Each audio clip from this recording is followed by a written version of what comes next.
Hello boys and girls, fellow cosmonauts. This is John. I've got a little video here. I thought I'd use some of my props. To me, I love pictures and I love props. If pictures are worth 1,000 words, props, 3D objects are like worth 1,000,000. And I'm going to share with one that I've made it actually probably about 2 years ago. Basically, I bought a skull and I've painted a couple of parts of the skull. First, I kind of stole from the Grateful Dead, kind of used their symbol. Of course, my symbol is black and white instead of red and blue. And this is 777. It's the 7th chakra. And then the black is the yin brain, the feminine brain, which is on the right side. And then we have the white for yang, the masculine brain. So we're going to go over some of the structures inside the head. The main one being the sphenoid. So, like the Grateful Dead, I'm going to still this guy's face. So I'm going to take the face off. And here, inside of the skull, we have the sphenoid bone, and we're going to discuss that. And this right here, these are the ventricles. The ventricles, these are actually fluid filled.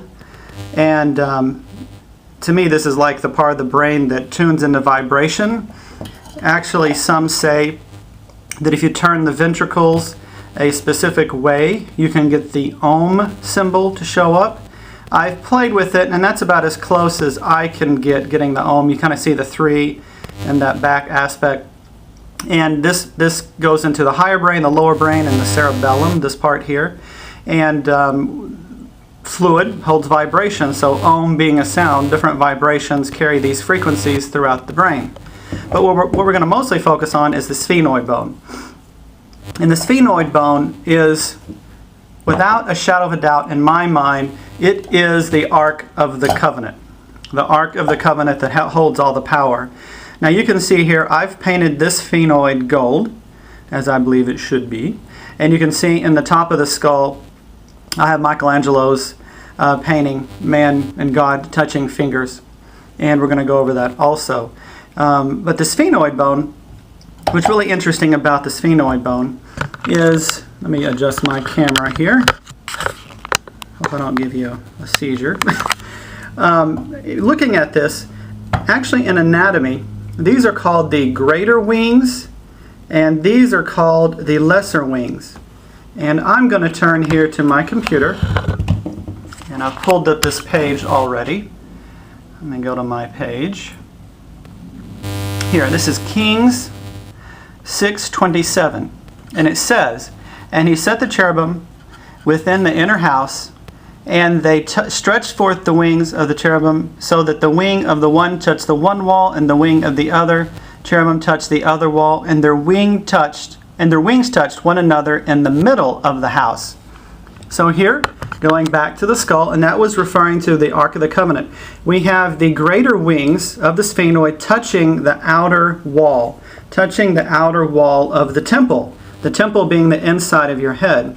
And then the lesser wings actually touch in the middle of the room. You ever notice that temples, they were always built huge, and they had this huge dome to them and this inside empty space. A lot of empty space more than anything inside. Well, to me, it all represents the skull, the brain.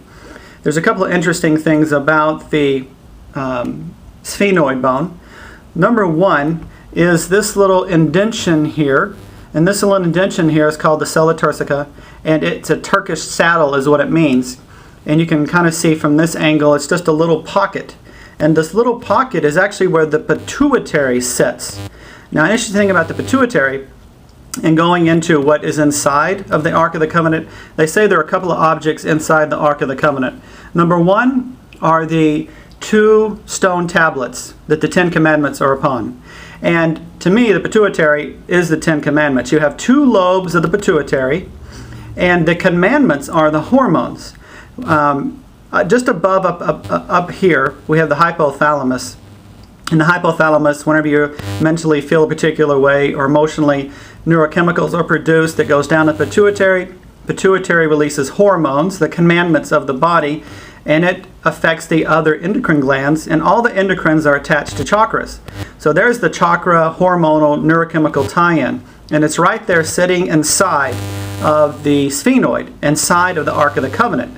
Another thing that is inside, that they say inside of the Ark of the Covenant, is Aaron's rod. And Aaron's rod is the staff that was thrown down that turned into snakes. And the spinal cord comes right through here and touching that sphenoid. So I think that's pretty interesting also.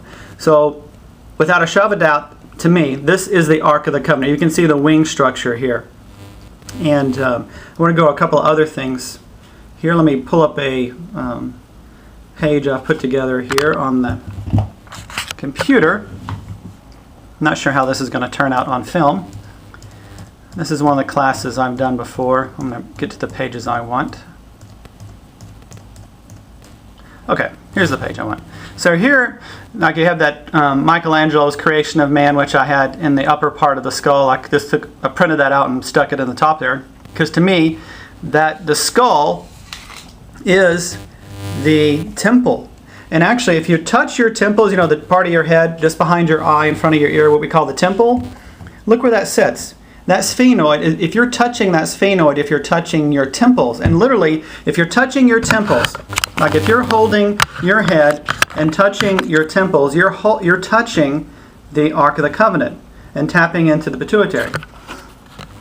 Here in Michelangelo's picture, what is shown is that if you look at the outside of God's robe here, the outside of God's robe is literally in the shape of a brain. And the arm that's coming out from God is coming out of the pituitary area. You can see it better in this picture. So Michelangelo had hidden some information and within the cloak of God is the brain, which I find really fascinating. So that's why I put that picture in the top of the skull. So literally, we are walking around. We don't need to go to a temple because we're carrying a temple within us 24/7. It's right there. It's where our hormones are, our neurochemicals, where our mental and emotional focus are that govern our own temple. Of course, we're affected by what other people are putting in there also. That's why it becomes important to become in charge of your own energy, in charge of your own thoughts and emotions. I'm going to go back. I want to cover a couple of things here. I'm kind of doing a juggling act. Going back to the part of the brain, you see here the Eye of Horus. And literally, Eye of Horus is referring to some other parts of the brain. The pons is right in this area here. We have the thalamus, and this curly part goes back into the cerebellum. Again, all the symbolism is referring back to our own temple that we have within ourselves. So we carry the Ark of the Covenant within us. And our pituitary is sitting inside of the Ark of the Covenant. And by controlling our thoughts, our emotions, our hormones, our endocrines, and our chakras, we become to master ourselves. In the Bible, it says that the only person that can open the Torah is is Jesus. And to me, Jesus is actually representative of a consciousness. I'm not saying that there wasn't a being that was Jesus, but to me, Jesus represented a certain amount of consciousness.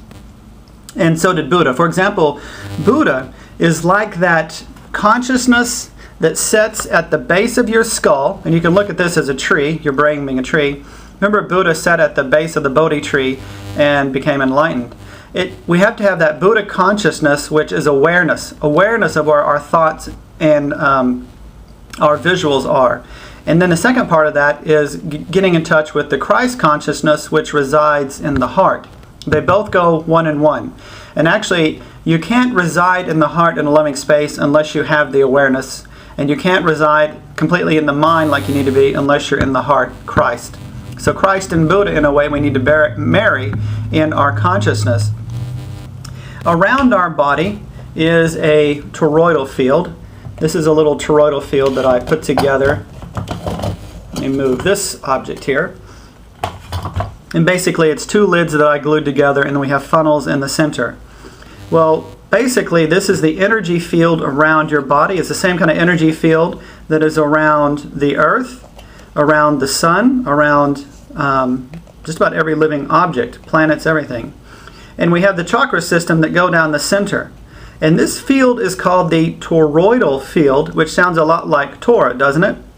So in order to open up our complete power to open up this tube, which is actually called a torsion tube, down the center here, to open that tora up, we have to have gotten into our heart, which is the center of this toroidal field, the center of our chakra system. The heart is the center of the chakra system. We have 3 chakras below, 3 chakras above, and the heart is in the center. The 3 chakras below are all masculine. The root chakra is about survival, sexuality, creativity, and power. That's male. You think about males, that has a lot to do with masculine energy. And then the feminine, the upper, has to do with the voice. Females want to talk more typically than men. We have the intuition. Women typically more intuitive. And then there's the God consciousness. So this energy field, this spherical energy field is around us, and we have these torsion tube going down the center. That is the Torah. And we all are in charge of opening up our own Torah, the scroll that has the 7 seals, which is the chakra. Taking the outside cups off, you're left with something like this. And this, my friends, is the Holy Grail. The Holy Grail is actually, here's the heart, where the heart chakra would be. Then you have the 3 lower chakras and then the 3 upper chakras. And we marry the masculine part of us to the feminine part of us through the heart.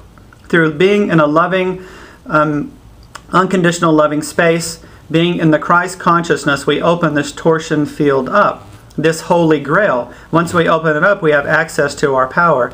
And while we're here on this earth, we're learning different things so that we can be in charge of this powerful, immense power in a healthy, balanced way. Our experiences are helping us do that.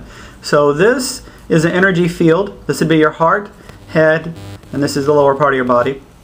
This energy field is around you, and that is this is the Holy Grail. Doesn't it look like a grail? That's the Holy Grail. It's the energy that goes down the center of you. And there's a tube that goes through. It's right to the center of your being. And those 7 seals that are in Revelations that only Christ can open, only Christ consciousness, are the 7 chakras, the 7 seals. And balancing out, opening up the heart. Once you open up the heart, then you have access to this immense power that resides within your own Ark of the Covenant. So the Bible is like this groovy astral story telling you about yourself. All the stories are found within your body. And the Ark of the Covenant right here, which I find really interesting. So, let me see. I think there's one other thing I wanted to go over. Oh, I wanted to mention the medical staff in regards to Kundalini. So we have the medical staff right here. Hopefully this picture comes out good enough. Here's the medical staff. So you have the chakras up the medical staff, and then you have this circle orb on top, and then the wings. Okay. So the 6th chakra, which is regarding the pituitary, this is the 6th chakra. And then you go into the 7th chakra, which is the pituitary gland that is floating just above and behind the pituitary, about in this area here. So that here's the pituitary, here's the pineal gland right about here. That's the 7th chakra. That's where the light comes into the body. The eye is going upward. This pituitary, the eye is going forward from the forehead. This eye is going up into God consciousness. It's like pure consciousness awareness. And the orb that you see on top of the medical staff, the orb is representative of the pineal gland, and the wings are literally the corpus callosum that span the left and right hemispheres of the brain. So the corpus callosum, the wings on top of the medical staff, represent the pituitary seal being open, the pineal being open, and then the left and right brain being completely in balance through the corpus callosum that connect left and right brain. And there you have the Ark of the Covenant. Right there in the center, it's the keystone of the skull. It holds a lot of things together. Again, it's the huge temple. When you go to the temple to worship, and the Ark of the Covenant being there at the front of the temple, there it is right there. You have access to it. You've always had access to it. It's in your own head. Anyway, thought I'd do a quick little video, and I'll talk to you later. Peace out.